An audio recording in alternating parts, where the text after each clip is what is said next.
Hey guys, so today we have the Cheetos mac and cheese. It comes in cheesy jalapeno, flamin' hot, and also bold and cheesy. So we're gonna try the cheesy jalapeno today, and we got it at Walmart.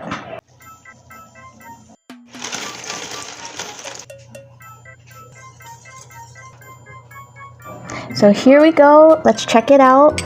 Smells jalapeno-y, looks cheesy. You can taste the jalapeno. It's got a little spice to it. I would probably give it like a 3 out of 10. You try it, you might like it more than me, but that's because I don't like dairy. But 3 out of 10.